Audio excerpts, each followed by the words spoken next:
The Galactic Council's biggest mistake. Underestimating Major John Glenn. Major John Glenn stood at the observation deck of Luna Base, watching Earth rotate slowly below. The blue planet looked peaceful from here, no visible signs of the panic that had spread across the world when the alien ships appeared 3 days ago.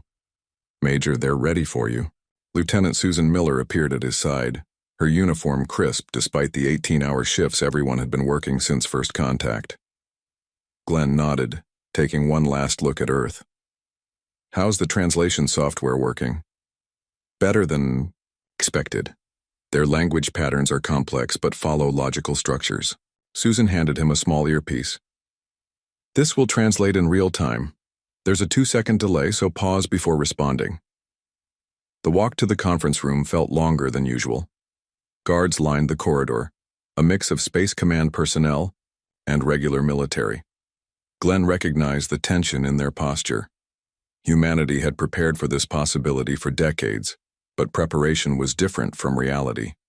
The doors slid open to reveal the Galactic Council representatives. 7. Aliens, each from a different species, seated at a curved table. Their appearances varied wildly, from the nearly human-like Tellurians to the crystalline structures of the Artaxians. Glenn approached with measured steps, neither rushing nor hesitating. First impressions mattered. "I am Major John Glenn of Earth's United Space Command. On behalf of the nations of Earth, I welcome you to Luna Base." The translation device in his ear hummed as the aliens' responses were processed. The central figure, a tall, blue-skinned being with 4 arms, spoke first. The translator identified them as Zalthine of the Artaxian Dominion. "We acknowledge your greeting, Earth representative. The Galactic Council has been observing your world for some time. Your recent advancements in faster-than-light communication have brought you to our attention." Glenn maintained a neutral expression. The FTL breakthrough had happened just 8 months ago. The timing of their arrival suggested they'd been watching closely. "We're honored by your interest in our world," Glenn responded. "We look forward to learning about galactic society." A ripple of movement passed through several council members. Their version of amusement, Glenn guessed. "Your species is quite young," said a smaller alien with iridescent scales. "Most civilizations require centuries after discovering FTL principles, before they're ready for council membership." Glenn noted the condescension in the translator's interpretation. "Humans adapt quickly to new circumstances." "So we've observed," Zalthine replied. "It is both impressive and concerning." The meeting continued for 3 hours. The council asked questions about Earth's governments, military capabilities, resource management, and technological development.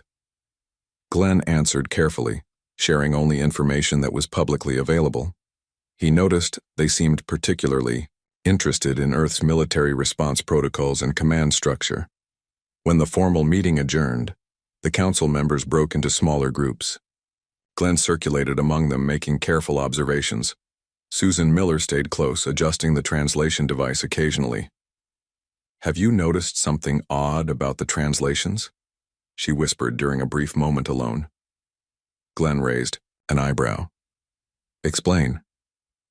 "When they talk among themselves, some words don't translate the same way as when they're addressing us directly, especially words related to assessment and intervention." "Keep monitoring it," Glenn ordered quietly. "Record everything." A slender alien with pale, almost translucent skin approached them. The translator identified them as Ziri of the Tellurian Collective. "Major Glenn, your base is quite impressive for a species at your development stage," Ziri said. "Thank you. We built it for functionality rather than aesthetics." "A wise choice." Ziri looked around, then lowered their voice. "The Council's interest in new species isn't always benevolent. Be cautious in what you share." Before Glenn could respond, Zalthine called for attention. "The Council has reached a preliminary decision," the Artaxian announced. "Earth will be granted probationary status. You are not yet ready for full membership, but we will guide your development." Glenn maintained his diplomatic expression. "What does probationary status entail?" "There will be restrictions on your space travel beyond your solar system. Certain technological developments will require Council approval, We will establish a permanent outpost in your system to facilitate cultural exchange and monitor your progress. Monitor, not assist. Glenn noted the distinction. How long is this probationary period? He asked. That depends on your cooperation and advancement, Zalthine replied smoothly. The Council will conduct regular assessments. After the meeting, Glenn returned to his quarters and established a secure connection to Earth. Colonel Frank Harris appeared on the screen, his face grim. How bad is it? Harris asked without preamble. They're hiding something, Glenn replied. The translation algorithms caught discrepancies in their terminology when they thought we weren't listening. They're particularly interested in our defense capabilities. Harris nodded. I've already initiated protocol safeguard. Defense forces worldwide are on alert but maintaining low profiles. What's your assessment of their technology? Advanced, but not incomprehensibly so. Their ships appear to use similar principles to our theoretical models, just more refined. Any potential allies among them? Glenn thought of Ziri's warning. Possibly. The Tellurians seem less comfortable with whatever the Council is planning. I'll work that angle. Good. Kate Dawson from Intelligence has found something interesting in the historical data they shared. Several species mentioned in their older records aren't listed in their current membership. When she asked about it, their representatives became evasive. A knock at the door interrupted them. Glenn ended the call and opened the door to find Susan Miller, looking troubled.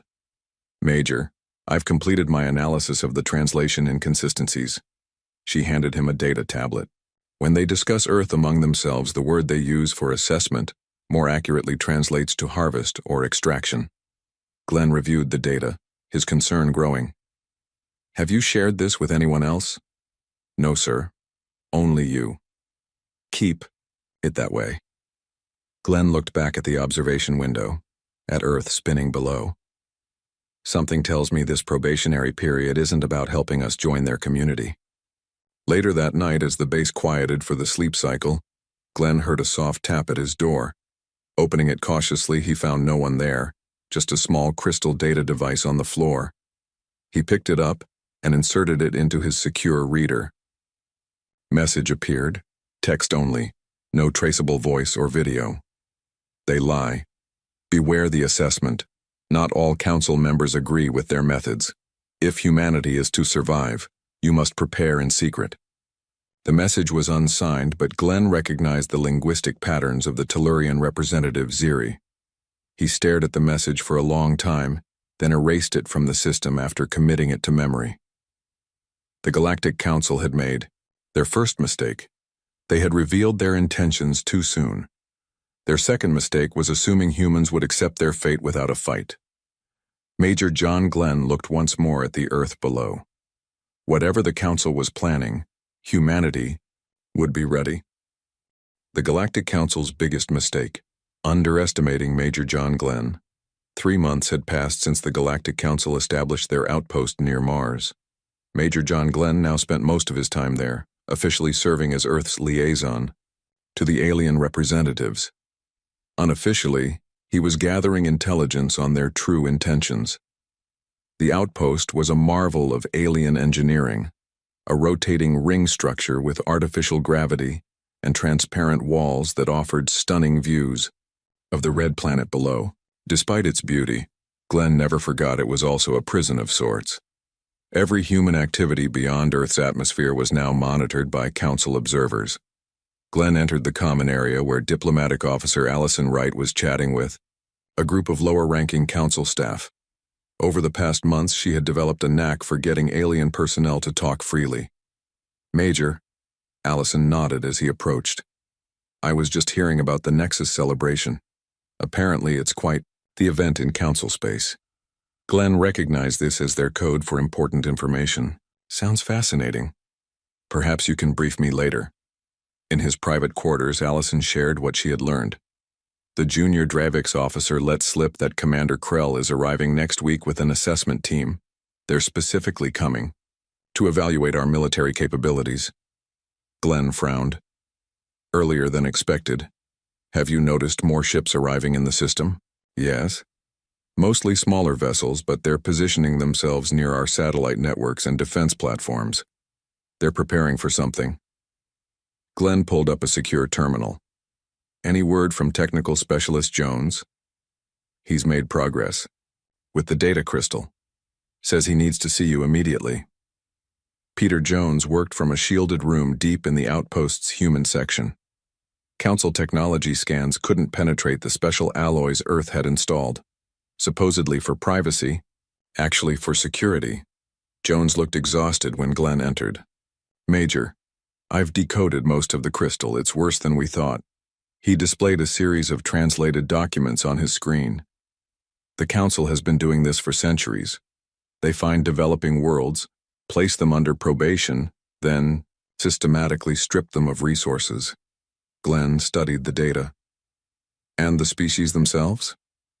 Those deemed useful are gradually integrated into their military or labor forces, always in subordinate roles. Jones pulled up another file. The Council is fighting a war, sir, against something they call the Void. They use less advanced species as frontline troops. Cannon fodder? Glenn said quietly. Exactly. And based on their assessment protocols, they're particularly interested in our adaptability in combat. Experience. Earth's constant conflicts make us ideal soldiers in their eyes. Glenn thought for a moment. Send this data to Colonel Harris through the quantum channel. He needs to accelerate Project Dawnstar. Later that week, Commander Krell arrived with his assessment team. The Draviks were one of the more militaristic council species. Tall, heavily muscled beings with tough gray skin and 4 eyes arranged in a diamond pattern. Major Glenn, Krell's voice rumbled through the translator. We will begin our evaluation of Earth's defense systems tomorrow. Prepare your forces for inspection. Glenn nodded respectfully. Of course, Commander, though, I should warn you, our technology will seem primitive compared to Council standards. All species begin somewhere, Krell replied with what passed for a Dravik smile, a slight parting of his upper and lower mouth plates. We expect nothing impressive. That night, Glenn sent encrypted instructions to military commands across Earth. The next day, when Council ships arrived for inspection, they found exactly what they expected: outdated missile systems, predictable defense patterns, and seemingly disorganized response protocols. What they didn't see were the hidden facilities beneath the ocean floors, inside hollowed-out mountains and on the far side of the moon. There, humanity's true preparations continued. At NASA's underground complex in Colorado, engineer Daniel Carter and quantum physicist Dr. Olivia Thompson worked tirelessly on a piece of recovered Council technology. It's remarkable, Olivia said, examining the propulsion system component. Their approach isn't fundamentally different from our theoretical models, just more refined. Daniel nodded. Which means we can adapt it faster than they'd expect. The principles are similar enough to our own research. How soon can we implement this in the Dawnstar prototypes? She asked. Weeks, not months. Daniel looked at the schematics on his screen. They underestimate how quickly humans can innovate when threatened. Back at the Mars outpost, Glenn received an encrypted message from Lieutenant Susan Miller, who now worked in the Council's communication hub. Council ships are repositioning throughout the system, she reported. 17 vessels have moved into strategic locations near Earth's defense satellites. 3 more are establishing positions near the moon colonies. Are they jamming our communications? Glenn asked. Not yet, but their systems are prepared to do so. They're also scanning for any technology that exceeds the development limits they imposed. Glenn considered this information. They're getting ready to move against us. How's your project coming? Susan smiled slightly. Council communication protocols have several exploitable weaknesses. If needed, I can disrupt their coordination for about 20 minutes before they adapt. Good work. Stay alert, but don't raise suspicions. That evening, Glenn received another visitor, Ziri from the Tellurian Collective. The alien glanced around nervously before speaking. The assessment is proceeding faster than normal, Ziri whispered. Zal Thien is pushing for quick action. Not all council members agree, but the Artaxians control most of the military assets. Why are you helping us? Glenn asked directly. Ziri's expression changed to something like sadness. My people were once like yours, independent, proud. 3 generations ago, the council guided us into membership. Now we serve their needs, not our own. The alien straightened. Some of us remember our history, even if we cannot speak of it openly. After Ziri left, Glenn contacted Earth on the secure quantum channel. Colonel Frank Harris appeared on screen looking grim. "The Council inspectors just left our Pacific Command," Harris reported. "They seemed satisfied with our display of primitive defense systems." "Don't be fooled," Glenn warned. "Their ships are moving into position. I believe they're preparing to establish permanent control over our system, whether we cooperate or not." Harris nodded. "Dawnstar is at 80% readiness. We need more time. I'll try to buy us what I can." Glenn paused. "What about Kate Dawson's intelligence network?" "She's making progress. One of her contacts, a maintenance worker on the Council flagship named Treb, has provided valuable information. The Council votes on our status in less than 2 months." Glenn's expression hardened. "Then we have 7 weeks to prepare our surprise." As the call ended, Glenn looked out at Mars below and the stars beyond. The Galactic Council thought they were dealing with a young, naive species that would quietly accept their fate. They had no idea what humanity was capable of when cornered. Their mistake wasn't just underestimating Major John Glenn, it was underestimating the entire human race. The Galactic Council's biggest mistake: underestimating Major John Glenn. 6 months into the Council's probation of Earth, Major John Glenn had built a network of allies among the more sympathetic alien species. Today, he was meeting with Captain Alara of the Tellurian fleet, introduced to him by Ziri. They met in a quiet corner of the Mars Outpost's garden section. The artificial environment was designed to mimic an Earth park, with trees and flowering plants from various regions. Few Council members visited this area, preferring their own environmental settings.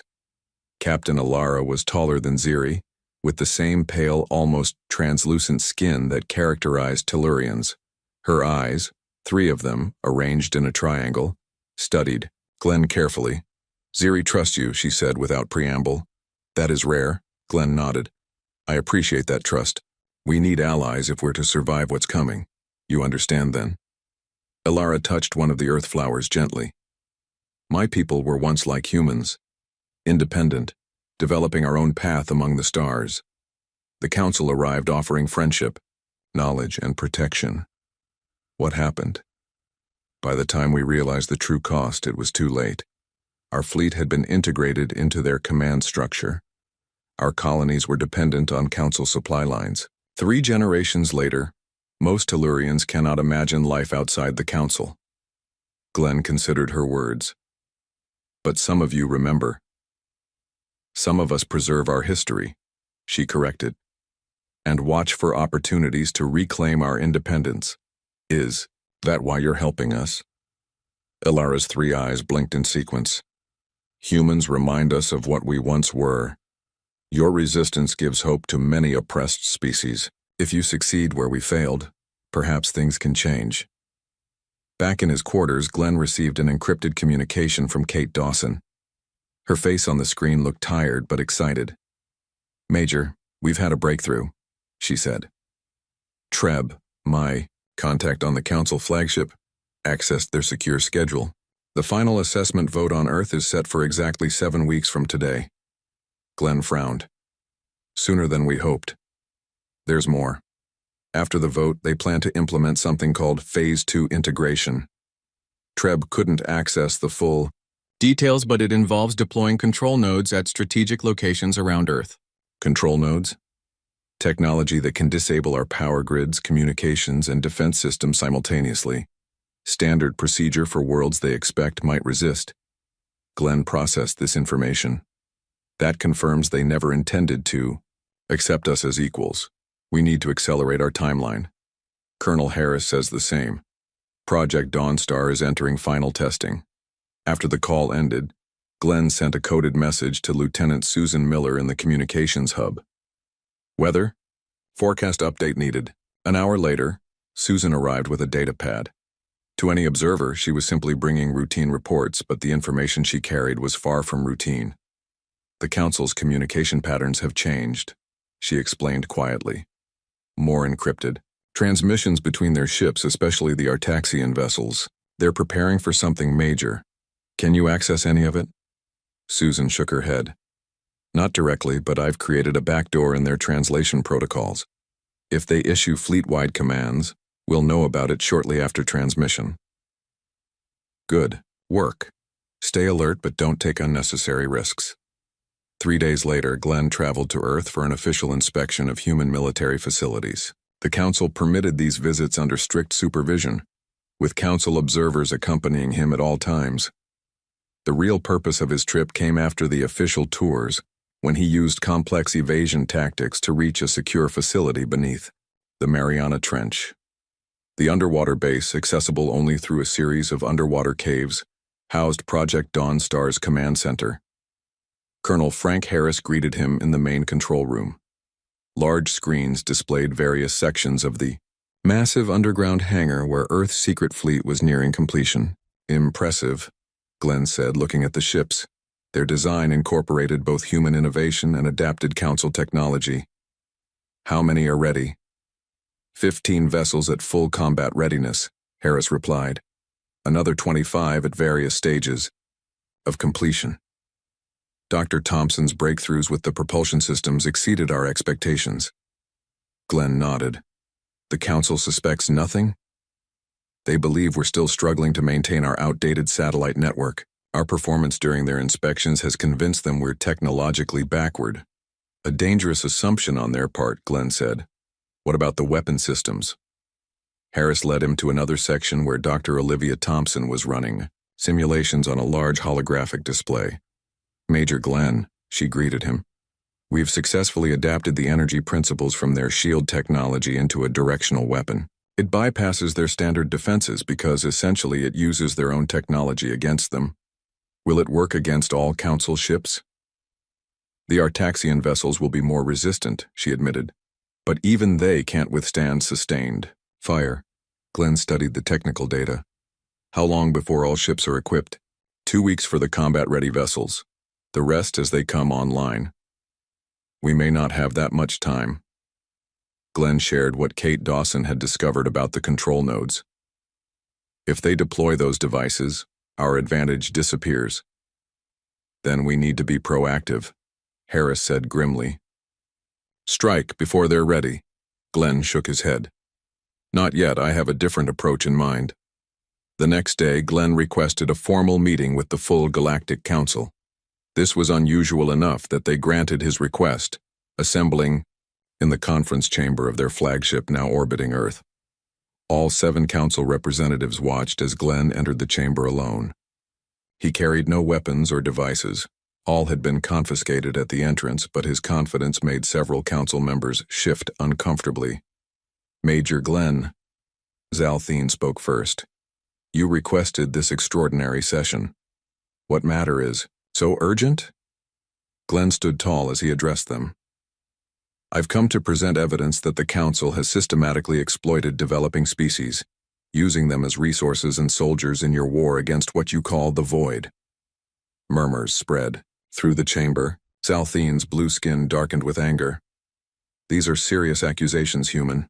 What evidence do you claim to possess? Glenn smiled slightly. Data recovered from historical archives. Information provided by sympathetic Council members. Records of species that disappeared after failing your assessments.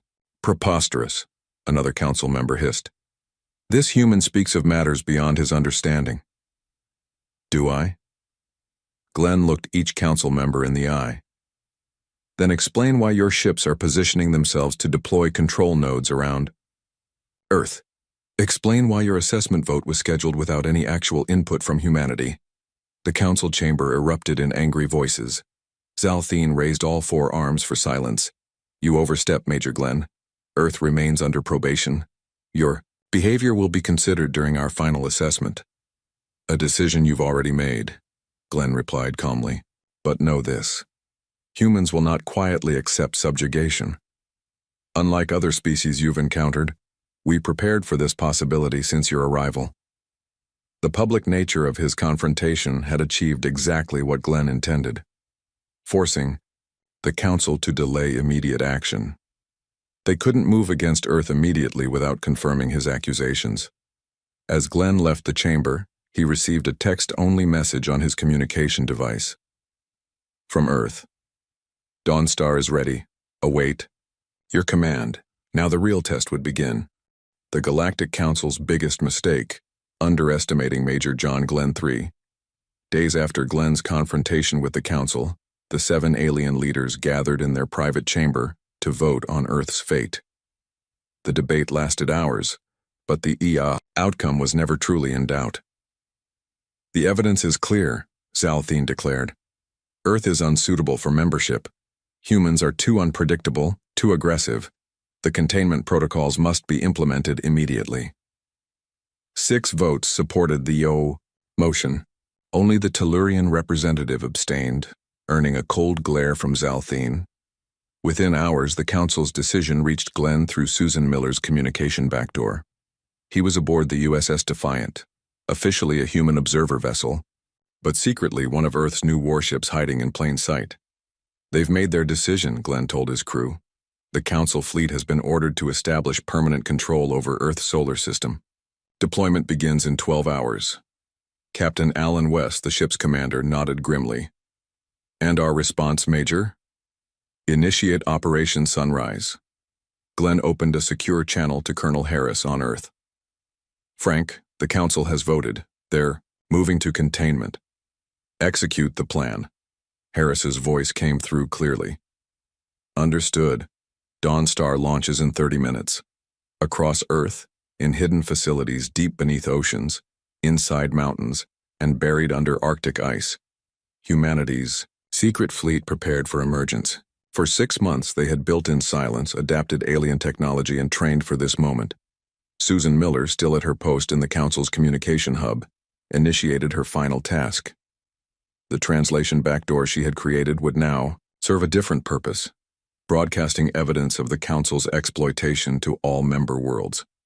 Package deployed, she reported to Glenn before slipping away from her station. A Council security alert sounded moments later, but she was already gone, heading for the extraction point where a Tellurian shuttle waited. In orbit around Earth, Council ships began moving into predetermined positions to deploy their control nodes. Their sensors detected no unusual activity from the supposedly primitive humans. Everything was proceeding according to standard containment protocols. Then their sensors picked up energy signatures unlike anything they had cataloged from Earth technology. Rising from the oceans, emerging from hidden bases on the moon, and decloaking in orbit came humanity's Dawnstar fleet. On the Council flagship, alarms blared. Zalthine rushed to the command center. What is happening? The Artaxian demanded. Unknown vessels, hundreds of them, a subordinate reported. They're using technology similar to our own, but with modifications we've never seen. Impossible. Zalthine watched the tactical display in disbelief. Humans don't have this capability.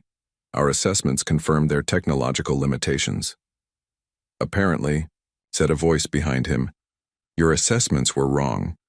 Zalthine turned to find the Tellurian representative, Ziri, standing with several armed Tellurian guards. What is the meaning of this?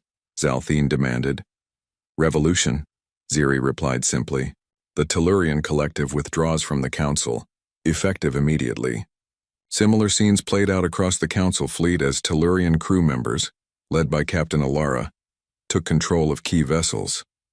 Not all Council ships experienced mutiny, but enough did to throw their carefully coordinated containment operation into chaos.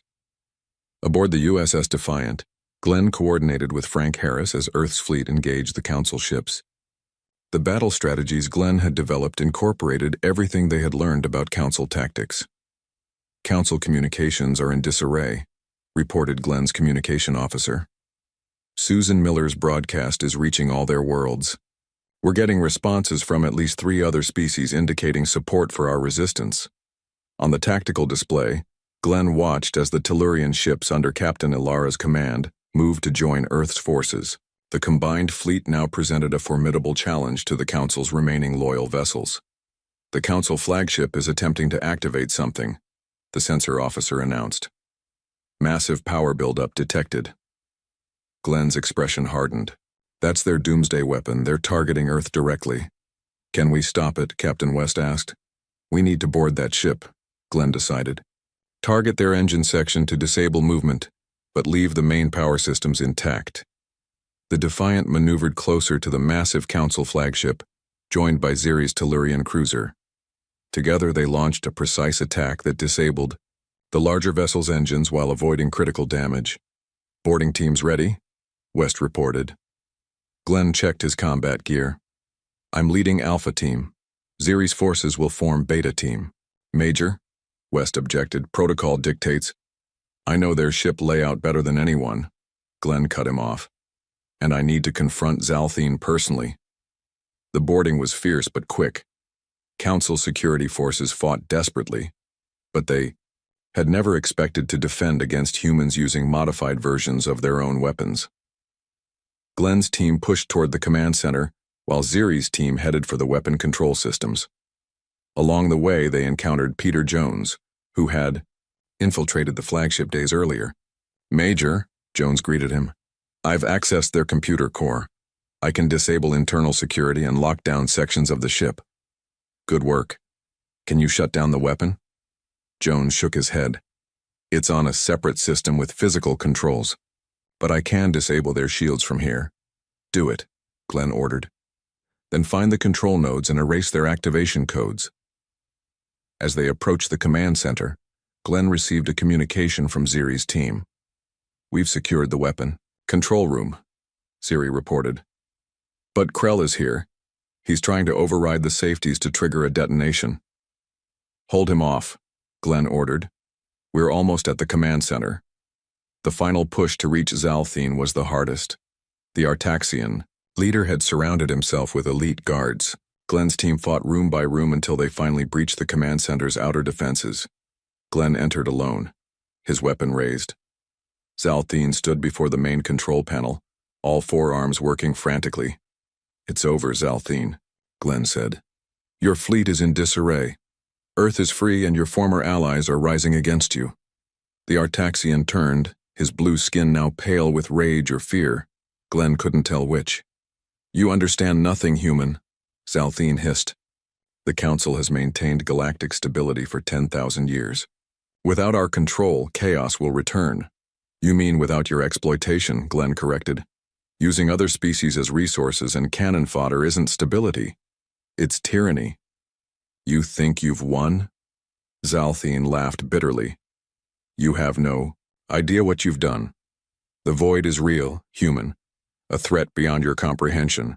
The Council's methods evolved out of necessity. Then face that threat honestly, Glenn replied. Build true alliances based on mutual respect, not deception and control.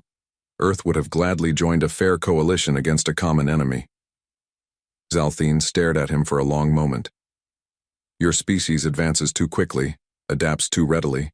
You would eventually have challenged the established order. Yes, Glenn agreed. That's what you really feared, isn't it? Not our primitive technology or our aggression, but our potential. Before Zalthine could respond, Peter Jones's voice came through Glenn's communicator. Major, I've disabled their weapon systems and locked out the override commands. The ship is secure. Outside the viewports, the battle was turning decisively in Earth's favor. The remaining loyal Council ships, seeing their flagship captured and receiving news of uprisings across Council space, began to retreat. The Council's biggest mistake was now complete. They had underestimated not just Major John Glenn, but humanity itself, and in doing so they had sown the seeds of their own downfall. The Galactic Council's biggest mistake, underestimating Major John Glenn 1 year after what became known as the Liberation Conflict. Admiral John Glenn, promoted after the battle, stood before a newly formed interstellar assembly. The Grand I Hall was built on a previously neutral space station, now serving as the headquarters for the Alliance of Free Worlds. Representatives from Earth stood alongside delegates from former Council worlds, including the Tellurians and 5 other species that had broken away in the wake of the conflict. Even some formerly loyal Council species had sent observers to this historic gathering. 1 year ago, Glenn began, we faced subjugation. Today we stand together as equals. writing a new chapter in galactic history. The applause that followed came from beings of many different forms, some humanoid, others crystalline, gaseous, or completely alien to human understanding. Yet all shared a common desire for freedom and mutual respect. After the formal session, Glenn met with Allison Wright, now leading Earth's diplomatic corps. Her work helping species recover from centuries of council manipulation had earned her respect throughout known space. The Dravik's delegation is finally considering full membership, she reported. They're still hesitant, but Commander Krell's support has swayed many of their leaders. Glenn nodded. Krell had surprised everyone by switching sides during the conflict's final days, after witnessing how humans fought alongside their allies rather than using them as shields. What about the Artaxians? Glenn asked. Allison shook her head. Still isolated in their home systems. Salthine's successor maintains that the old council way was the only path to security against the void. Speaking of which, Glenn said, what's the status of Dr. Thompson's research? See for yourself. They walked to the station's scientific wing, where Dr. Olivia Thompson and Daniel Carter now led a joint species initiative. The lab buzzed with activity as scientists from a dozen worlds collaborated on projects that would have been forbidden under council rule. Admiral, Dr. Thompson greeted him. Perfect timing. We're about to test the new sensor array. On a large display, a visualization of space far beyond known territories appeared. Strange energy patterns moved in ways that defied conventional physics. The void, Thompson explained. Not a single entity as the council claimed, but a different form of matter and energy that occasionally intersects with our space. Daniel Carter joined them. The council used fear of this phenomenon to justify their control, but our combined research suggests it's not inherently hostile, just fundamentally different. Can we communicate with it? Glenn asked. We're trying, Thompson replied. A unified approach works better than the council's attempts to simply contain or destroy it. 5 species working together have already made more progress than the council did in centuries. Later, Glenn visited the station's security center, where Kate Dawson coordinated intelligence operations. Her network had expanded dramatically, with agents monitoring for any attempts by council loyalists to restore the old order. Any concerns? Glenn asked. Minor incidents in the outer systems, Kate replied. Some former council military commanders can't accept the new reality. Frank has dispatched a response team. Frank Harris, now overseeing the combined defense forces, appeared on a screen as if summoned by the mention of his name. Just a show of force should be sufficient, Harris reported. The interesting news is what we found at the edge of explored space. Several ships approaching from unexplored territories. Hostile? Unknown, but they're responding to our greeting messages. They claim to be from species that deliberately avoided council contact. Our liberation broadcasts reach them, and they're cautiously investigating. Glenn smiled slightly. Prepare. A proper welcome. Allison's team should handle first contact. That evening, Glenn stood at a viewport watching distant stars. Ziri joined him, the Tellurian's translucent features now more relaxed than during the council days. Thinking about the future? Ziri asked. And the past, Glenn admitted. Sometimes I wonder if we're making the right choices. The council maintained stability for thousands of years, even if through control and fear. You doubt the alliance approach? I worry about humanity repeating the council's mistakes. Power can corrupt any species. Ziri made the Tellurian gesture for understanding. 3. Fingers touched briefly to the center eye. That concern is precisely why you won't repeat their mistakes. The council never questioned their methods, never doubted their right to control others. They saw themselves as inherently superior. Many humans have made similar assumptions throughout our history, Glenn said quietly. Yet here you stand, creating a system based on equality and cooperation. Ziri gestured toward the assembly hall. That chartered constitution doesn't give Earth special privileges or power over other worlds. Glenn nodded. The lessons of our own history taught us the dangers of empire building. That is why you succeeded where others failed, Ziri said. Your greatest strength wasn't your adaptability or technology. It was your capacity to recognize injustice and stand against it, even when outmatched, then to build something better after victory. A message arrived on Glenn's communication device. Priority. Alert from the long-range sensors. New ships were arriving at the edge of Alliance space, representatives of previously unknown intelligent species that had detected the power shift in the galaxy. It seems our alliance is attracting attention, Glenn said. A new test of our principles, Ziri replied. Will you greet them? We both will, Glenn decided, along with representatives from all member worlds. No single species should dominate first contact. As they walked toward the docking bay where the new diplomatic team was assembling, Glenn reflected on the journey that had brought them here. The Council's attempt to subjugate Earth had instead triggered a transformation that spanned the galaxy. Susan Miller was waiting for them, now heading the Alliance Communication Division. The translation systems are ready, she reported. Early. Signals suggest their language follows patterns we can interpret. The assembled team included humans, Tellurians, and representatives from 5 other species, a diverse group that would have been unimaginable under Council rule. Remember, Glenn told them, we approach as equals seeking friendship, not as conquerors or judges. As the unknown ships docked with the station, Glenn thought about Zalthien's final words to him before being granted exile to Artaxian space. You've destroyed the order of millennia. Whatever chaos follows is your responsibility. Perhaps that was true, but looking at the Alliance members working together, Glenn believed they were building something stronger than the false stability of the Council. A true community of worlds united by mutual respect rather than fear.